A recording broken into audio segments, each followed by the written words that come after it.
ಎಷ್ಟು ಕೃತ್ಯಗಳು ಈ ಆರೋಪಿಗಳಿಂದ ನಡೆದಿದ್ದಾವೆ ಅದನ್ನ ತನಿಖೆಯಲ್ಲಿ ತರಬೇಕು ಅಂತ ಹೇಳಿ ನಾನು ಒತ್ತಾಯ ಮಾಡ್ತೇನೆ. ಅದೇ ರೀತಿ ಅವತ್ತು ಎಫ್ಐಆರ್ ನಲ್ಲಿ ಆರೋಪಿ ಸ್ಥಾನದಲ್ಲಿ ನಿಂತಹ ಚೆನ್ನಾರೆಡ್ಡಿಯನ್ನ ಅರೆಸ್ಟ್ ಮಾಡಲಿಲ್ಲ. ಇವರು ನೇರವಾಗಿ ಪರಶುರಾಮ್ ಅವರ ಹೆಂಡತಿ 7 ಗಂಟೆಯವರೆಗೆ ತುಂಬು ಗರ್ಭಿಣಿ ಪೊಲೀಸ್ ಸ್ಟೇಷನ್ ಮುಂದೆ ಧರಣಿಯನ್ನ ಮಾಡಿದ್ಲು.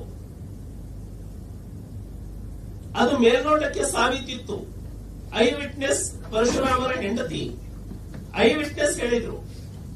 ಮುನಿರತ್ನ ಅವರ ಪ್ರಕರಣದಲ್ಲಿ ಐ ವಿಟ್ನೆಸ್ ಯಾರು? ಎರಡನೇದು ಧ್ವನಿ ಸ್ವರಳಿ. ಇಂಡಿಯನ್ ಎವಿಡೆನ್ಸ್ ಆಕ್ಟ್ ಹೇಳುತ್ತೆ audio is not admissible in the court of law ಅಂತ. ಸೊ ಎಫ್ಎಸ್ಎಲ್ ವರದಿಯನ್ನ ತರಿಸಿಕೊಂಡ ಮೇಲೆ ಕ್ರಮ ಜರುಗಿಸಬಹುದಾಗಿತ್ತು. ಸೊ ನಾಳೆ ಎಫ್ಎಸ್ಎಲ್ ವರದಿಯಲ್ಲಿ ಇದು ಅವ್ರ ಧ್ವನಿ ಅಲ್ಲ ಅಂತ ಹೇಳಿ ಬಂದ್ಬಿಟ್ರೆ, ಈಗ ಅರೆಸ್ಟ್ ಮಾಡಿದಿರಲ್ಲ, ಇದನ್ನ ಯಾರು ಇದಕ್ಕೆ ಸಮಾನವಾದ ನ್ಯಾಯವನ್ನು ಕೊಡೋರು ಯಾರು? ಹಾಗಾಗಿ ಭಾರತೀಯ ಜನತಾ ಪಕ್ಷ ತಪ್ಪು ಮಾಡಿದ್ದರೆ ನಾವು ಯಾರ ಪರವಾಗಿ ನಿಲ್ಲೋದಿಲ್ಲ. ಆದರೆ ನೀವು ಪರಶುರಾಮನ ಕೇಸ್ನಲ್ಲಿ ಆ ರೀತಿ ವರ್ತನೆಯನ್ನ ಮಾಡ್ತೀರಿ.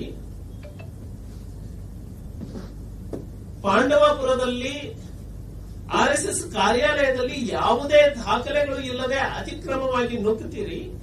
ಇಲ್ಲಿ ನೀವು ತನಿಖೆ ಮಾಡಲಾರದೆ ಅವರನ್ನ ಅರೆಸ್ಟ್ ಮಾಡ್ತೀರಿ.